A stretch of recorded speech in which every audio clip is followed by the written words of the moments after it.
Freakonomics Radio is sponsored by Hotels.com.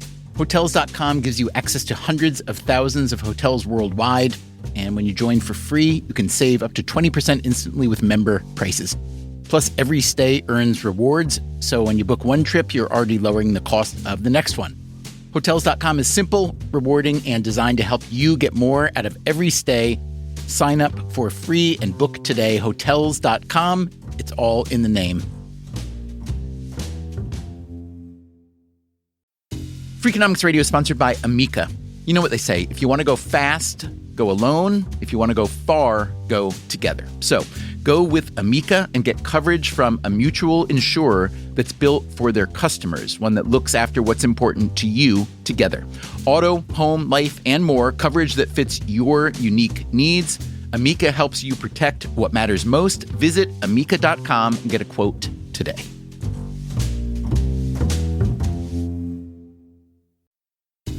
Freakonomics Radio is sponsored by Mint Mobile. Ditch overpriced wireless with Mint Mobile. Cut your wireless bill to $15 a month at mintmobile.com/freak. Upfront payment of $45 for 3 months, $90 for 6 months, or $180 for 12 months. Plan required, $15 per month equivalent.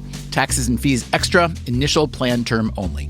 Greater than 50 gigabytes may slow when network is busy, includes up to 20 gigabytes hotspot. Capable device required. Availability, speed, and coverage varies. See mintmobile.com.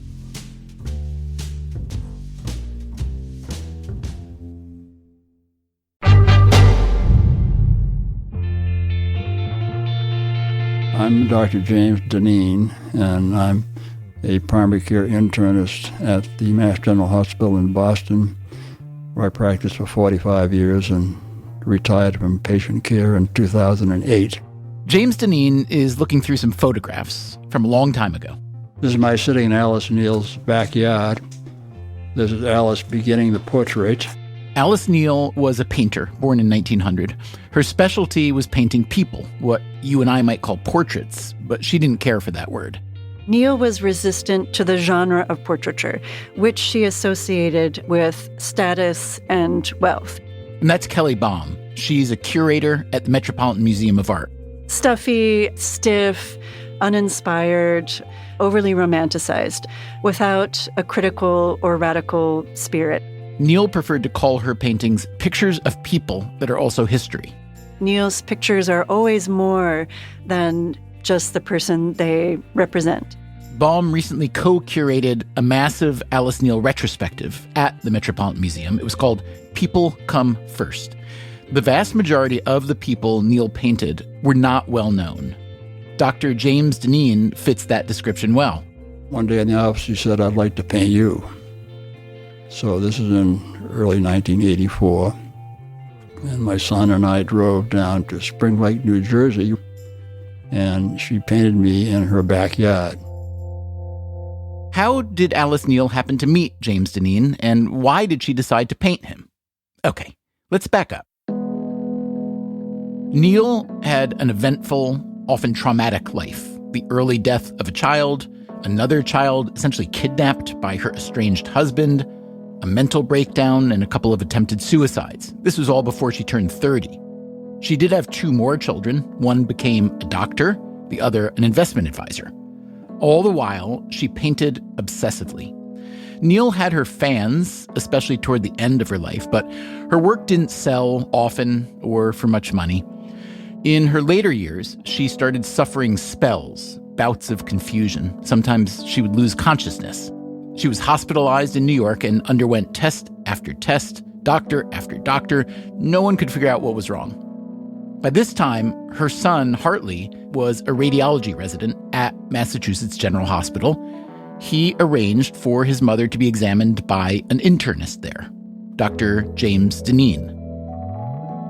I remember vividly the night before having received the records from New York saying, wow, they did every test known to mankind, and no luck. So I went in early the next morning, and I'm sitting there doing the interview, and all of a sudden she starts having one of her spells, which is really vague mumbling and staring at the ceiling out of confusion. And I followed an old rule that I learned from an internist at Yale Medical School, If you don't know what to do, a good idea is to simply take the patient's pulse, and they'll think you're doing something important. So Dineen took Neel's pulse, or at least tried to.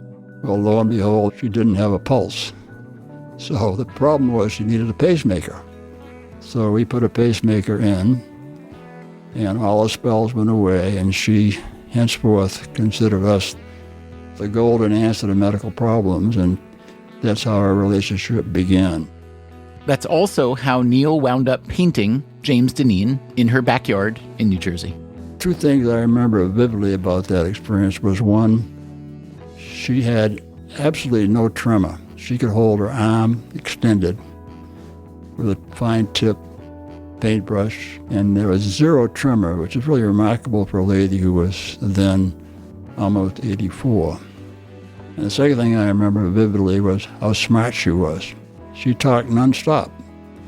She asked me so many questions about politics and religion and science and everything else. Had I read this book? Had I read that book? And believe me, her worldwide experience was far superior to my Harvard Yale experience in terms of general knowledge. And during all this chatter, she'd be busy painting. The painting of James Dineen was, in all likelihood, the last painting Alice Neel ever made. She died soon after. Her family then called Dr. Dineen, said they wanted to give him the painting. So one day we went down and visited her apartment, which is also her studio, and the family gave me the painting. The painting shows Dineen sitting at ease, not quite smiling, but with a relaxed expression, perhaps slightly bemused. His hair is longish with a side part. It was the 1980s. He's wearing a green polo shirt and checked pants. His hands are resting on the arms of the chair. One hand is open, the other slightly clenched. She really focuses on eyes, and she also focuses on hands. The hands are what stand out. The painting of Dineen has never appeared in an exhibition of Alice Neel's work. The painting is in our bedroom. And so when my wife and I wake up every morning and look up at the wall, there it is. I don't think the painting looks quite like me, but I remember way back, one of the granddaughters, who was probably 2 or 3, awakening from a nap and looking up at the painting and saying, "Gramps." And I couldn't believe it that she at that age could recognize the painting, which she had never really seen before, and no one had ever told her who it was. Between the time Alice Neel painted James Dineen in her backyard and today, Neel's reputation has undergone a turnaround doesn't even begin to describe it. During her life, she was a marginal artist. And now, as evidenced by that massive retrospective at the Metropolitan Museum, she is considered a master. Accordingly, the value of her works has skyrocketed.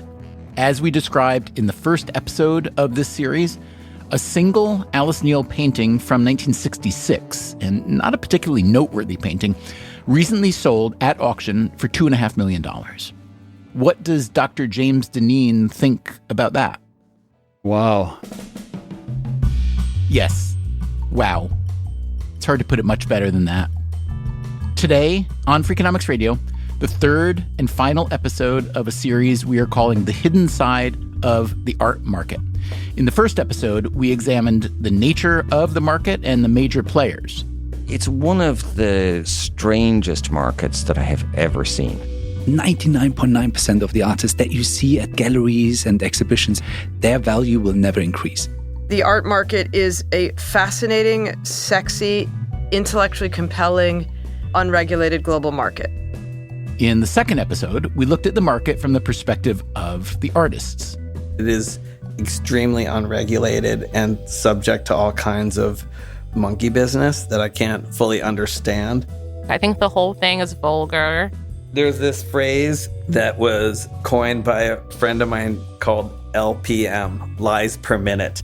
And in this final episode, we explore how contemporary art became such an elite product. It initially started off by Leo Castelli, who is the godfather of the gallery world. We'll look at the disruptors trying to change the market. I would say 99% of people signed up have no experience in the market. Including the digital disruptors. Imagine all of a sudden you had all this cash and there was no Bloomingdale's. And, of course, we find out what Dr. James Deneen plans to do with the last painting Alice Neel ever made. We did have somebody from Skinner's come by and look at it. Part 3 of The Hidden Side of the Art Market, coming up right now.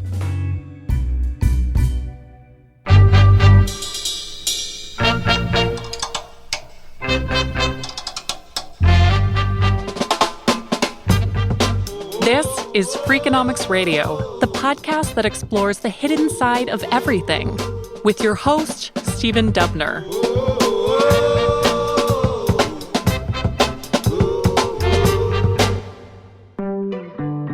What's the point of art in the first place?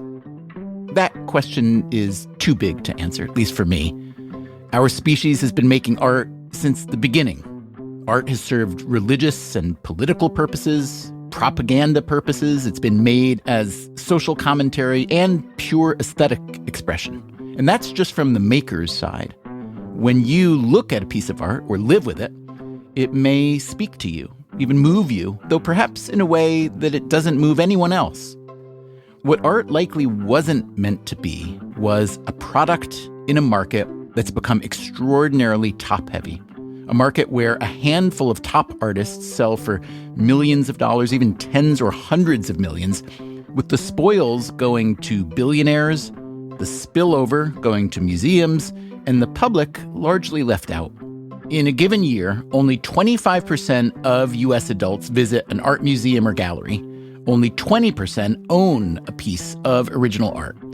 Meanwhile, the average price of contemporary art has tripled over the past 2 decades. You could argue that high prices do offer one big advantage. They create an incentive for artworks to be preserved over time, treated like a treasure. That said, anyone who thinks that art should be a central feature of the human experience is bound to be disappointed. Like I said, it's a top-heavy market. If you want an uglier word, elitist. How'd it get that way? We somehow lost our love for art. That is the economist Magnus Resch, who studies the art market. We lost it because galleries made it incredibly difficult to buy art. They established this aura of exclusivity. Is that intimidation, if it's fair to call it that, a strategy or just a product of the kind of people that end up running galleries? It initially started off by Leo Castelli, who is the godfather of the gallery world. Leo Castelli opened his first gallery in New York in 1957. He was a dominant dealer for the next several decades, helping launch the careers of artists including Andy Warhol, Roy Lichtenstein, Klaus Oldenburg, and Donald Judd. Castelli did this by curating an international network of collectors and tastemakers. He believed the caliber of the buyer was at least as important as the price paid.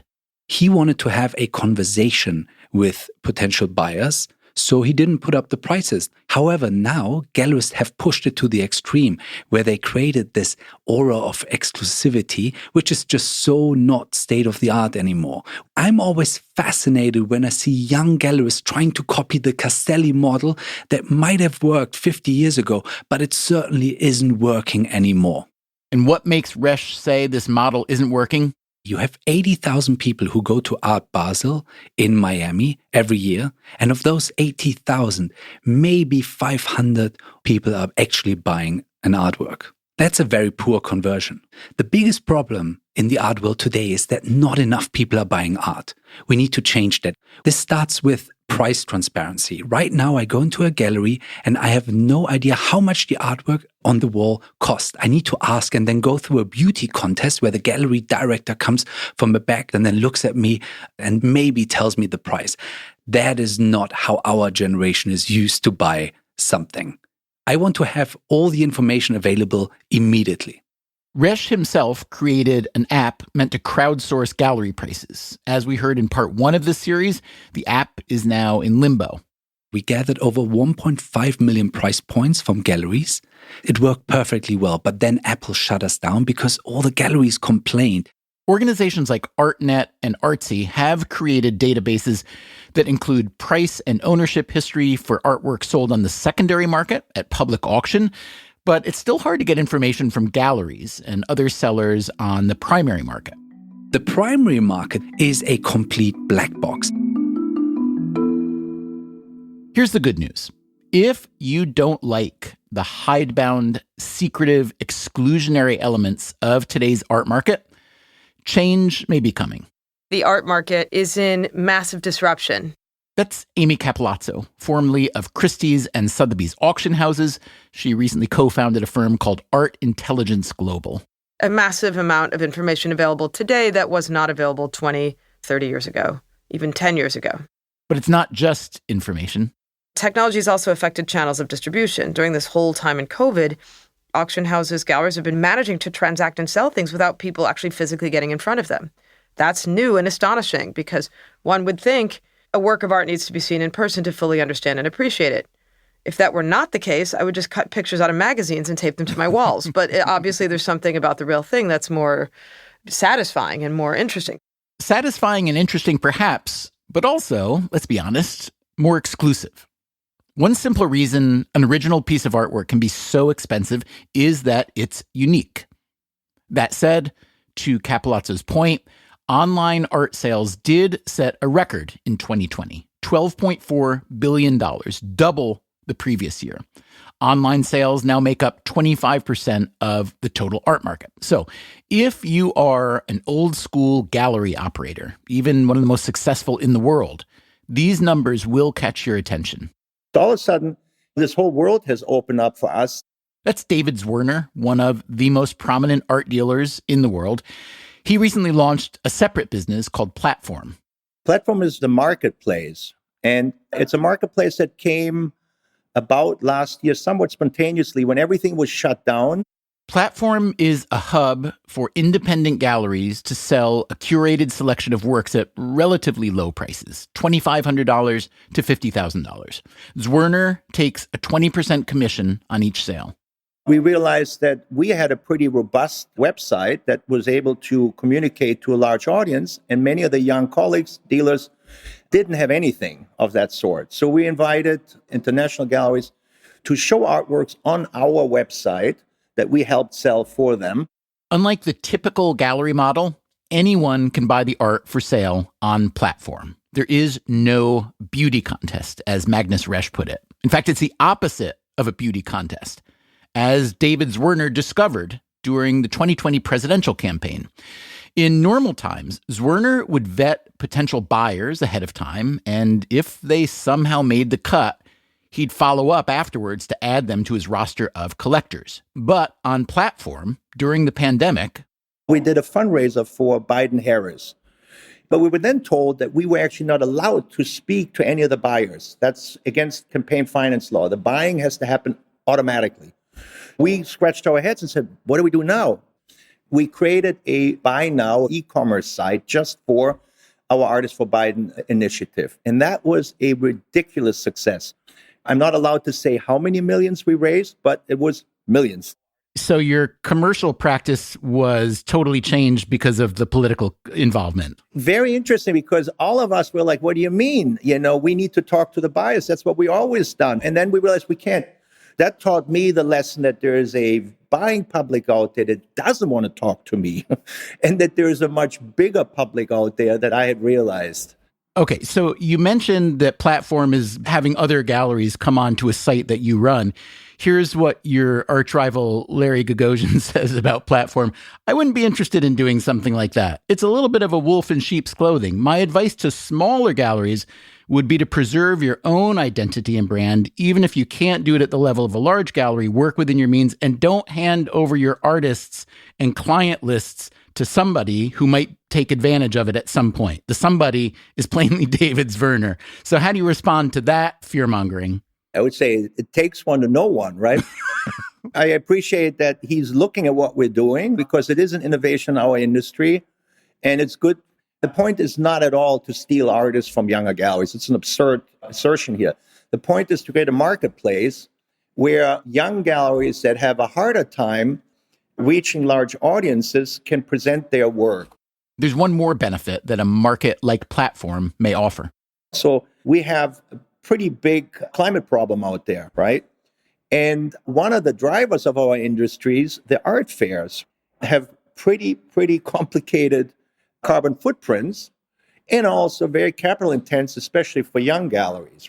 If you're a young gallery in the Lower East Side and you have to take your wares to London, it's going to be expensive. And if you want to take a chance on a young artist, let's say you want to do a one-person presentation, if nobody buys anything, and that happens often, you might be looking at a hole that you might not be able to fix. So platform gives you a much more user-friendly way to present your work.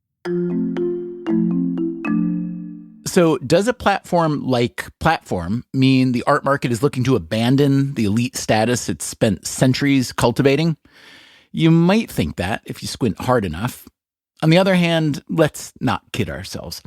For quite a while now, major works of art have been what investors like to call an asset class.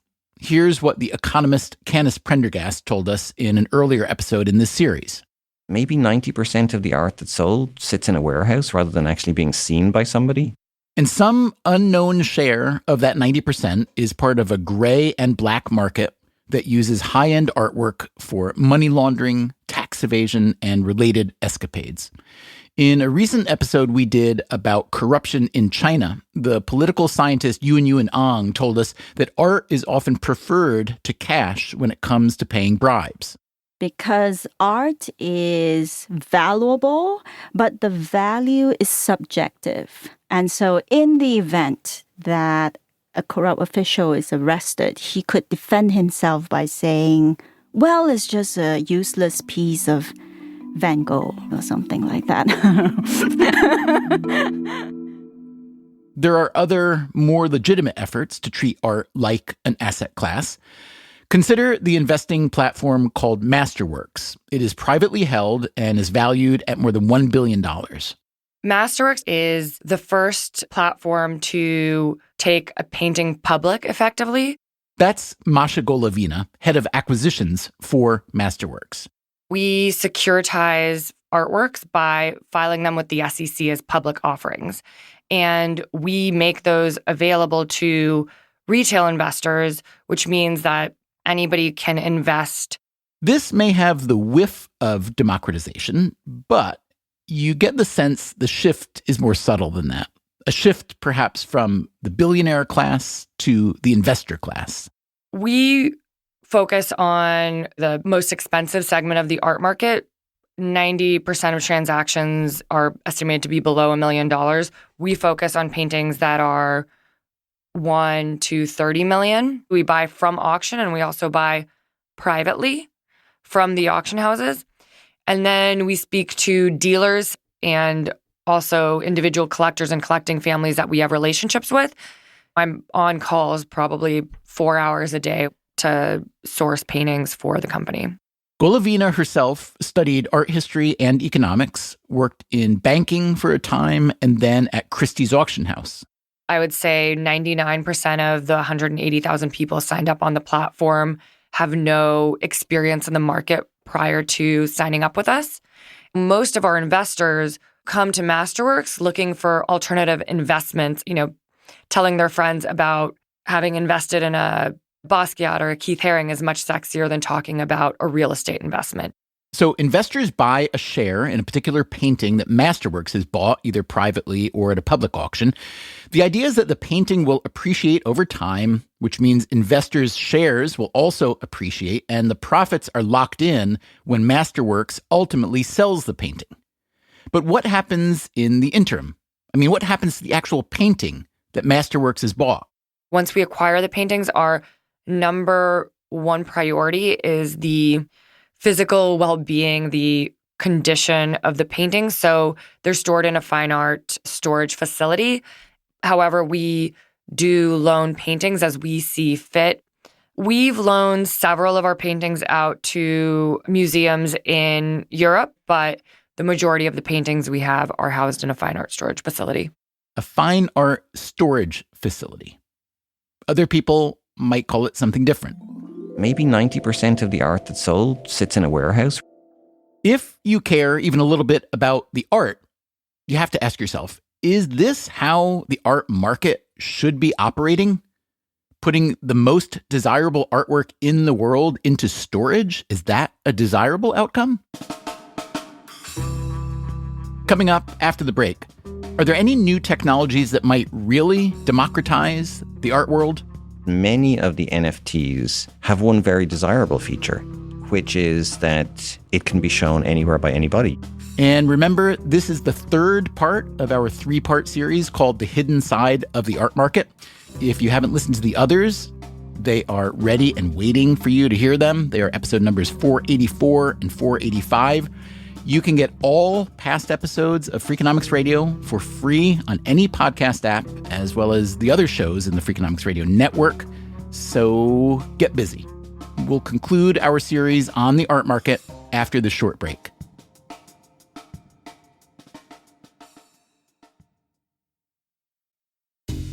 Freakonomics Radio is sponsored by Cash App. When it comes to Bitcoin, you may be surprised to know that it was invented way back in 2008. If you still haven't made the jump to Bitcoin, Cash App makes it easy. When you buy Bitcoin on Cash App, they hold real Bitcoin for you, one-to-one, and you can withdraw it anytime. It works more like real money and less like something locked in an account. No extra steps, no restrictions, just access and control when you need it. For a limited time, new customers can get $10 added to their balance. Just use code BITCOIN10 when you sign up. And don't forget this part, send at least $5 to a friend in the first 2 weeks. Terms apply. Cash App is a financial services platform, not a bank. Banking services provided by Cash App's bank partners. Bitcoin services provided by Block Incorporated brand. For additional information, see the Bitcoin disclosures at cash.app/legal/podcast.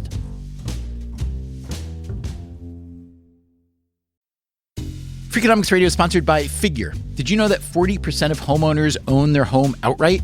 If that's you, don't let your equity sit idle. Tap it with a home equity line of credit.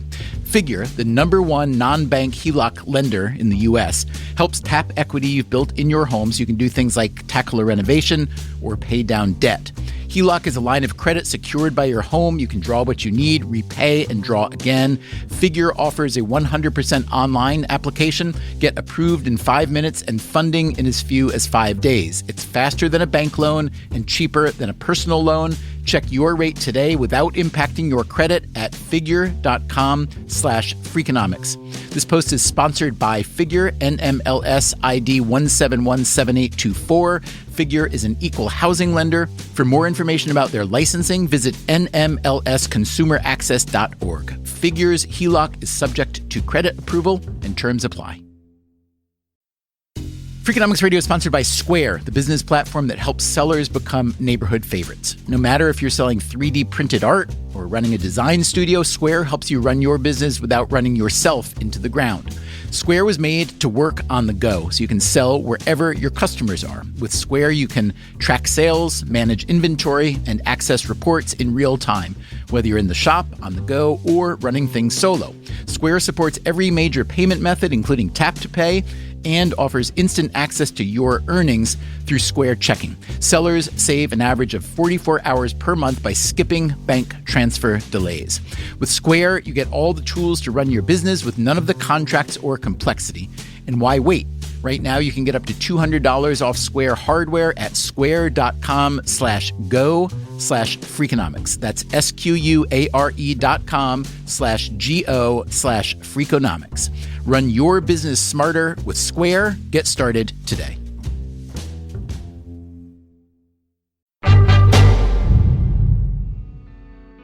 We've been talking about how technology is disrupting the art market in a variety of ways. If you'd like the most pointed example of this, consider what happened at Christie's auction house on March 11th, 2021. An artwork sold that day for more than $69 million. It was the third highest price ever fetched at auction for a living artist. The top two living artists are Jeff Koons and David Hockney. Them you've probably heard of. I am confident you haven't heard of this third artist. You ready? His name is Mike Winkelmann. Maybe you do recognize the name under which he makes art. It's Beeple. The $69 million piece Beeple created is called Every Days, the first 5,000 days. Aside from the price, there were two extraordinary things about the sale. The first is that Every Days isn't a physical piece of art. It's not a sculpture or a painting or an array of fluorescent light fixtures. It is a digital artwork, a collage of thousands of images that Beeple had been posting online every day for more than a decade. It's quite beautiful. The other extraordinary thing about the piece is that it is an NFT, or non-fungible token. That means it was created via the blockchain, the digital ledger you've heard so much about and likely still don't quite understand. For what it's worth, we are working on a future episode about that, what the blockchain can do for you, but that's for another day. The Beeple NFT was bought by a pair of Indian blockchain entrepreneurs using Ethereum, one of the many currencies that are also created on the blockchain, the most famous of these being Bitcoin. The New York Times headline from the Christie's auction reads like one of those headlines you look back on 50 years from now and chuckle. JPEG file sells for $69 million as NFT mania gathers pace. So, what is an NFT? Well, I mean, an NFT can be anything. It could be a painting. It could be a photograph of a painting, anything that's on your iPhone camera roll. In fact, I made a comment that everyone and their grandmother is going to be selling NFTs now. And then I ended up making an NFT of my grandmother and sold her. I think I let her go a little bit too cheaply. That's Kenny Schachter. I am an artist, a writer, a professor, and a curator, and I sell art also to make a living. If you had to describe the Kenny Schachter brand, how would you describe it? Pain in the ass, troublemaker. For me, it's just one thing, art, art, art, art. The digital image Kenny Schachter made of his grandmother, Blanche, went for a few $1,000s. Other NFTs have brought substantially higher prices. Video clips of LeBron James playing basketball, the first tweet from Twitter co-founder Jack Dorsey. But it isn't just cultural curiosities that have been selling. It's contemporary art, too. And many of those NFTs are being sold by artists working without gallery representation. In the first half of 2021, digital art, NFTs, as well as film and video art, made up 12% of all art sales. It's not the traditional art world collectors that were fueling the market. The audience of buyers for this NFT world are tech people that have already been well attuned and comfortable living in technology. And these people don't know Larry Gagosian, the world's biggest art dealer, or David Werner. Not only do they not know who these people are, they don't aspire to know who these people are. They don't care who these people are. There is a caveat. NFTs are typically bought and sold with Ethereum, a cryptocurrency that has risen steeply in value, like many other cryptocurrencies. But there hasn't been much you could actually buy with Ethereum outside of Ethereum-generated NFTs. Imagine you had all this cash and there was no Bloomingdale's, and then all of a sudden a department store opened and you could buy 7,000 cashmere sweaters with this wealth that had just mushroomed. So that's really what happened. There's this crazy pent-up wealth where hundreds and hundreds of millions into the billions of dollars have been created virtually from thin air, but there's been nothing to spend it on. Then all of a sudden, in 2018, comes the NFT market, whether it's for collectibles, for moments of sports, and there's a torrent of pent-up demand that's just exploded. You can imagine how the circular nature of this type of transaction might cave in on itself eventually.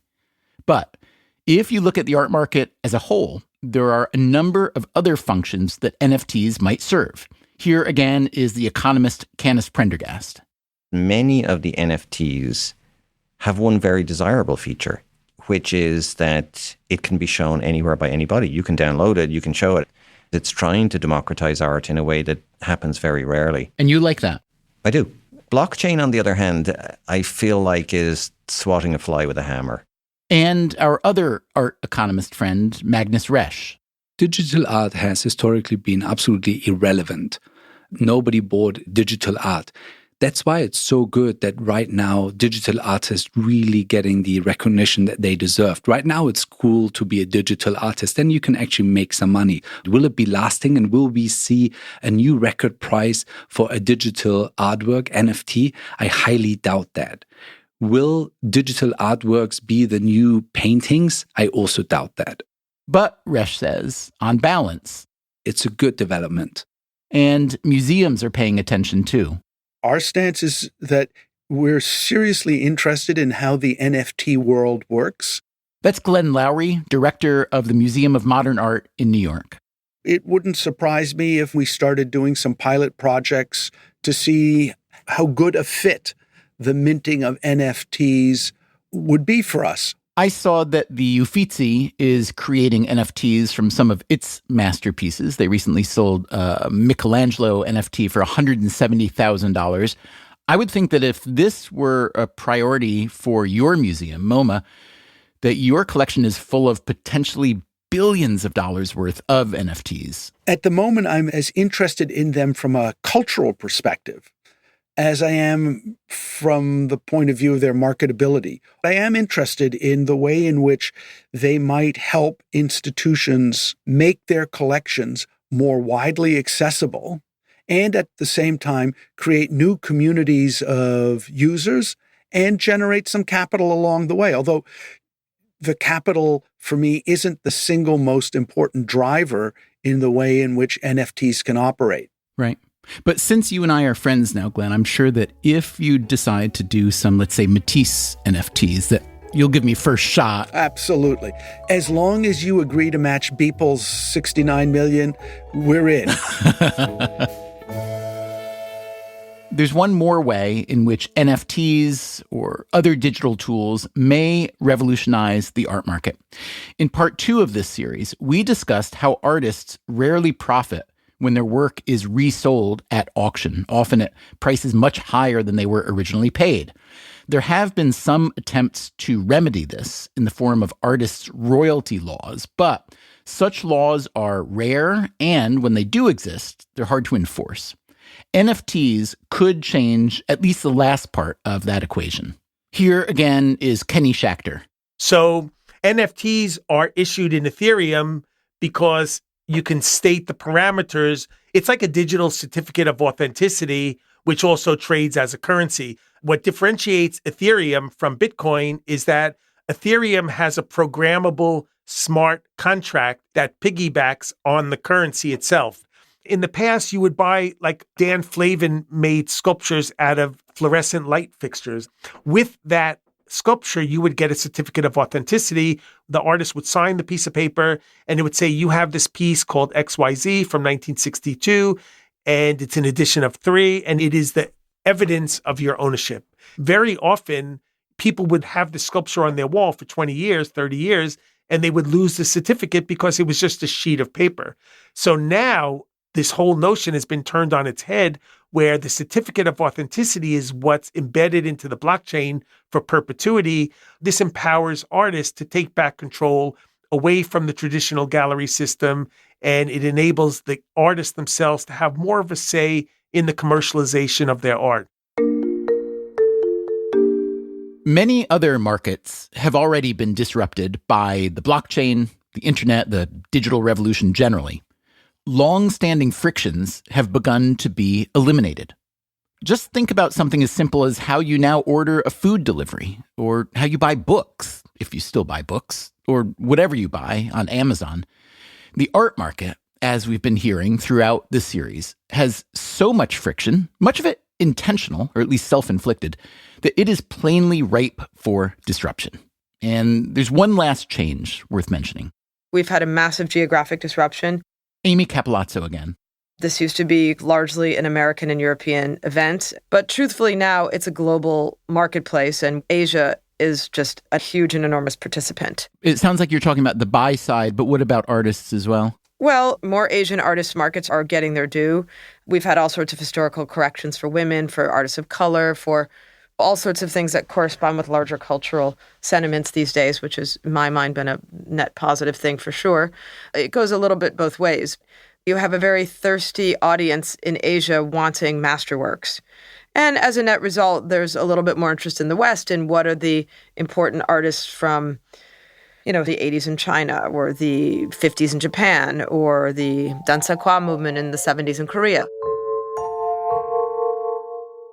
Amy, let me ask, if you could own any one piece of art, and if neither money nor history nor maybe a museum already owning it were a barrier, what would it be? Well, I will tell you that my feeling on this topic changes frequently. Like of late, I'd love to own a great Basquiat, like a masterpiece of Basquiat would really speak to me. My time in New York, the short-lived genius of this person that just hit on exactly... Basquiat's existence gives meaning to like BLM and everything we're going through, right? He is the visual representation of that. Basquiat understood in his short lifetime that people loved Black culture more than they loved Black people. He's just a cipher of so many things. And like a god. There are moments where I feel moody and contemplative, where I think having a Rothko would be among the most soothing things I could do for myself. So does this mean you don't own a Rothko or a Basquiat? Oh, no, I don't own either of them.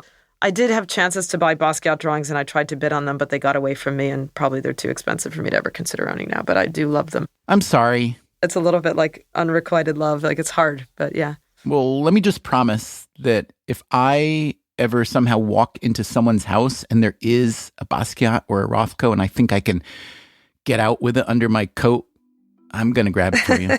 Okay, I just don't want to own something that's stolen, but I appreciate that. Thanks. Meanwhile, back up in Boston, Dr. James Deneen has had the fortune of living with a piece of art he truly loves, the portrait of him that Alice Neel painted in that New Jersey backyard. Alice Neel, whose work never sold for much when she was alive, but now, in death, is having her moment. What does James Deneen think about Alice Neel's posthumous second act? She would be much more interested in the impact of her paintings on people's behavior, not the commercial side. She was really a pioneer, just way ahead of her time, and she clearly embraced people who were poor and not famous. And here's Alice Neel herself from an interview a few months before she died. I could have been a great psychiatrist, but it's more fun being an artist. I see what's there. I don't look for anything, I just look. Neel then recalls going to see a show of Paul Cézanne paintings years earlier at the Metropolitan Museum. And I was surprised at all the psychological acumen that his portraits had. He said, I love to paint people who have grown old naturally in the country. And I say, I love to paint people torn to shreds by the rat race in New York.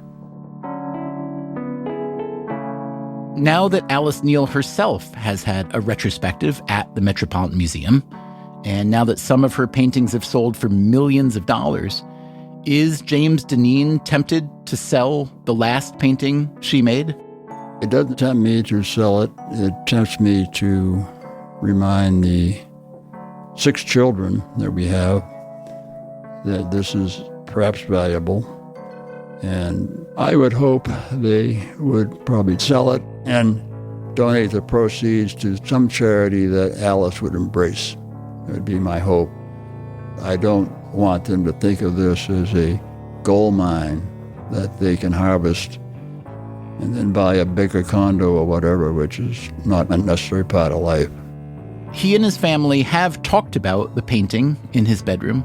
And the family keeps kidding me about you should be getting it, insured, and you should be doing this and that. And we did have somebody from Skinner's come by and look at it and confirm it and appraise it and everything else. Skinner is an auction house, but James Deneen wasn't moved.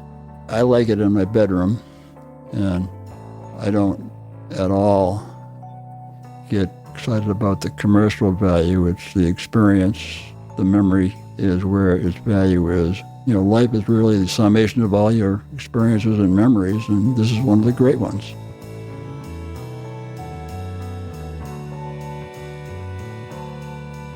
It's been said that an economist is someone who knows the price of everything and the value of nothing. As we've explored the art market over these past few episodes, it's been tempting to think that the same holds true there. But as James Deneen proves, there are exceptions. I hope you've enjoyed listening to this special series, The Hidden Side of the Art Market.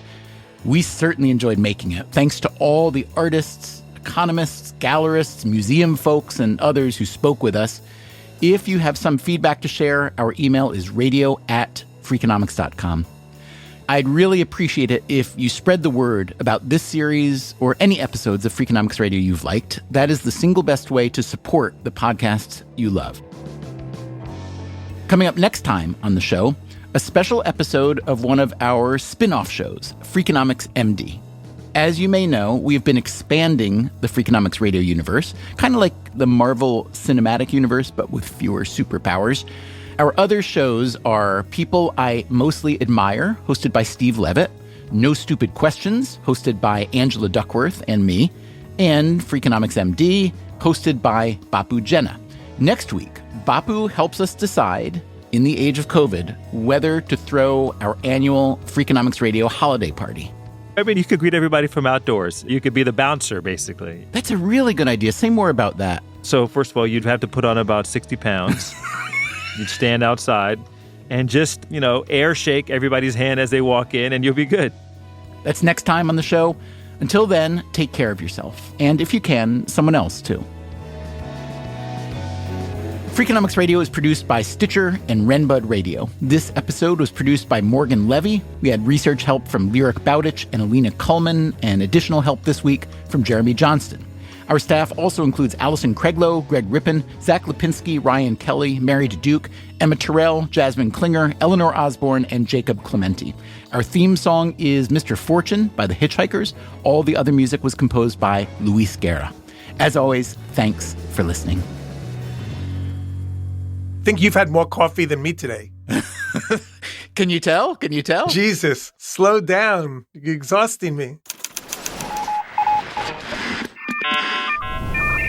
The Freakonomics Radio Network, the hidden side of everything.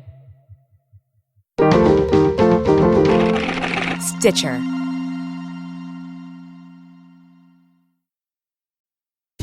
Freakonomics Radio is sponsored by Ozempic. Innovation happens through rethinking what's possible, and when it comes to GLP-1s, Ozempic pill does just that. Learn more about Ozempic semaglutide tablets, 4 and 9 milligrams, by calling 1-833-OZEMPIC or visit Ozempic.com to view the medication guide and ask your doctor what's possible with FDA-approved Ozempic pill. That refresh you've been putting off until the right deal came along? It's here! Wayfair's Black Friday and July sale is happening now, so you can finally get the style you've been waiting for less. Get up to 80% off area rugs and up to 60% off outdoor and bedroom furniture. Shop Wayfair's huge selection of styles and find the piece to fit your style, budget, and space. Plus, free shipping. Black Friday in July ends July 27th. Shop today at wayfair.com. Wayfair, every style, every home. Traditional home security only alerts you after a break-in, and that's too late. Simply Safe is changing that. Stop. This is Simply Safe. Police are on the way. We don't just alert, we stop crime before it starts. Simply Safe. Plans starting around $1 a day. Save 50% on your new system with professional monitoring at simplysafe.com/SXM or with promo code SXM. Outdoor deterrence requires a Simply Safe Active Guard outdoor protection plan starting at $49.99 a month. Visit simplysafe.com/licenses for alarm license information. Tennessee 2012.